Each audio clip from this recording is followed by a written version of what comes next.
Thereupon I awoke and looked, and my sleep was pleasant to me.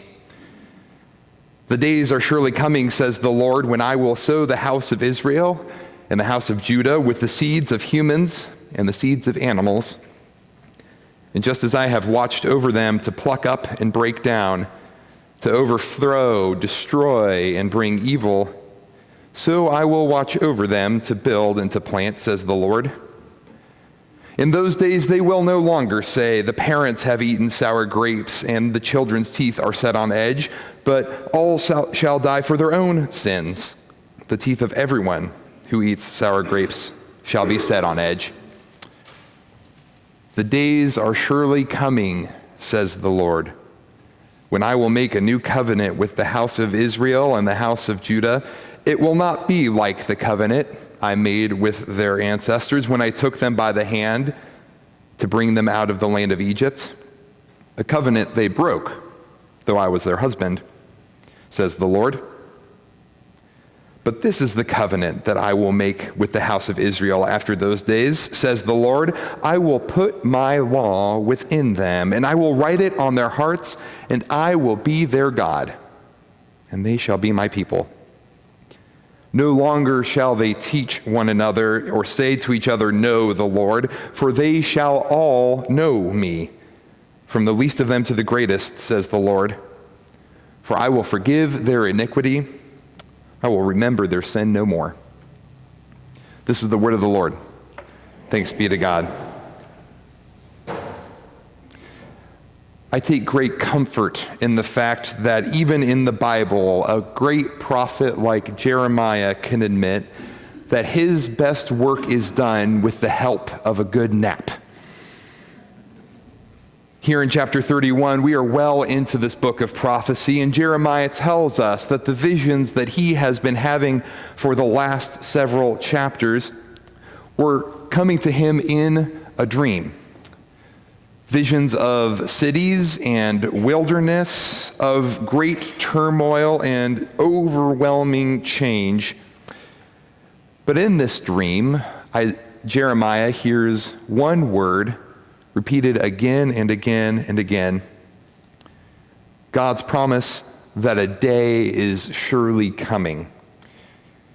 I imagine this repetition was intentional on God's part. It was maybe even necessary.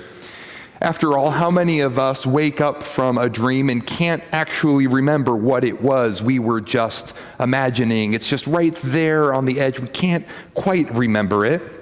But we do remember those dreams that we repeat, don't we? The ones that come to us time and time again. There's the school final that we didn't study for, or the weird dream where we're flying to where we just don't quite know where. I still remember vivid details of my most common childhood dream, a massive pirate ship on wheels, rolling up our street, towering over all of the neighbors' houses, coming towards our house, and my job was to run inside to lock all of the doors before the pirates got to us. I'm assuming not everyone had that specific dream. If we did, I'd like to talk. But we've all had something similar. And perhaps the reason why Jeremiah chooses to tell it this way, to use dreams, is because the nation of Israel that he was writing to had been in something of a dream, although it is probably more fair to label it a nightmare. Because for Israel, their worst fears had just been confirmed. As the Babylonians attacked Jerusalem, they sacked the city. They took most of its residents captive and sent them back to Babylon. Most importantly, the temple, the dwelling place of God, had been destroyed. In this dark moment, it looked every bit as though their nation was destroyed and their God was dead. Yet in his dream, Jeremiah hears these words repeated, "A day is surely coming. I am coming, says the Lord." In the midst of great suffering, God offers a word of hope.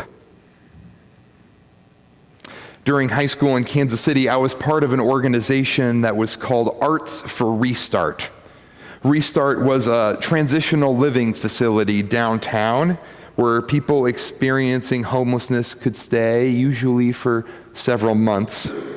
It offered job training, and it offered financial counseling. And most importantly, it helped connect people to affordable housing that they could stay in long term. Arts for Restart was a program where artists in the city would come down and lead art workshops for the children that were living there. It was art projects, it was music lessons, it was interpretive dance. They had everything there.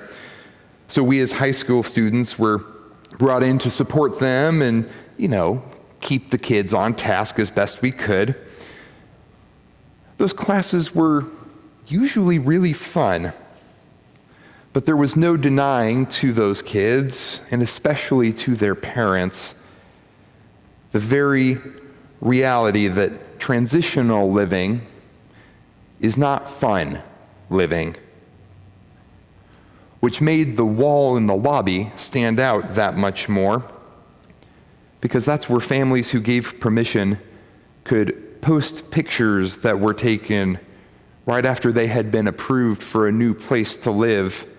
In those pictures were smiles, big smiles, genuine smiles, smiles that especially in the parents you could tell came with a very genuine sense of relief. And I have no doubt those pictures were front and center at Restart so that residents who passed by them daily were reminded that at the end of their present tunnel, there was a light. The theme for our Children's Sabbath this year is United Hearts and Voices to End Child Poverty Now. We live in a nation where 1 out of every 5 children experiences poverty. That's 1.52 million in the state of Texas alone. There's even more that live in states of financial hardship. These are the sorts of things that make academic success and long-term professional success extremely difficult. I don't think anyone doubts that we as Christians are called to respond in some way to something that is so clearly against God's planned nature as child poverty. But when faced with such a daunting and complicated problem, we are very unsure of where even to begin. But if I understand what Jeremiah is saying, I believe the first step as Christians is hope. See, there's a fundamental tension in our faith. It's in this passage from Jeremiah. Jesus talks about it in the Gospels. It is all over the New Testament. And that tension is that God has promised us a world where the broken ways of our lived reality now will be no more. But we're not there yet. We're stuck in the middle.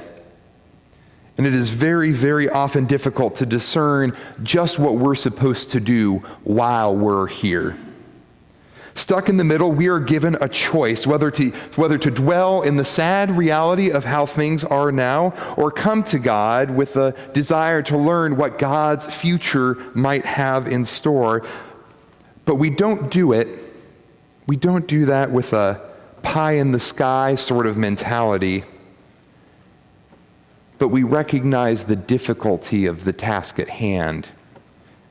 We know the weight of what we are asking. We are discerning God's desire for a broken situation because we know that we are called then to work towards bringing it into God's resolution. Hope is hard to imagine, I guess is one way to put it. And so I'd like to ask you to listen for a moment about the hopes of our worship leaders that they have for the world.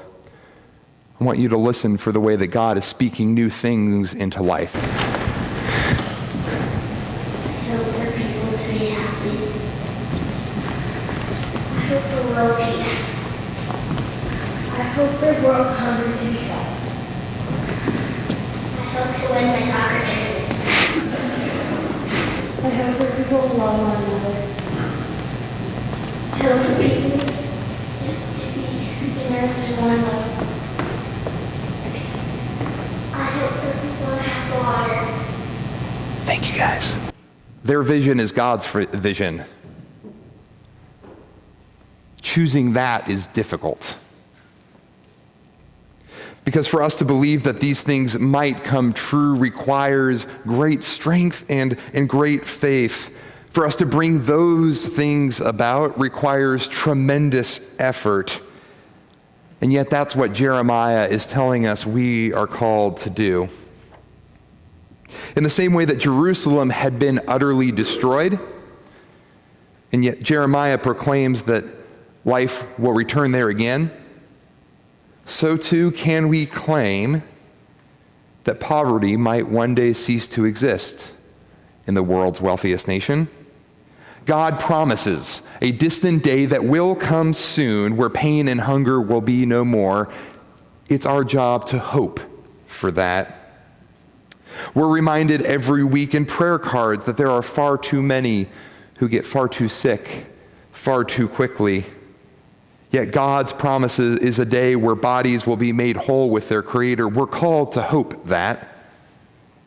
And we know that society grapples daily with other evils of violence and bigotry and inequality. God promises a day where all people will be valued for the basic dignity that they have as God's children. We're called to hope for that. To paraphrase author Barbara Johnson, we are people who know the promise of Easter Sunday, yet find ourselves very often in the reality of Good Fridays day to day. We are in an era of darkness. We can see the distant light. We are acquainted with sorrow, but we hold hope nonetheless. The privilege of sitting back and believing the problems are too big or the odds are too small. We are called to do the difficult work of hoping. For if God incarnate can die on a cross and then be raised to life, ours is a hope that is not hollow or naive. It's a hope that can change the world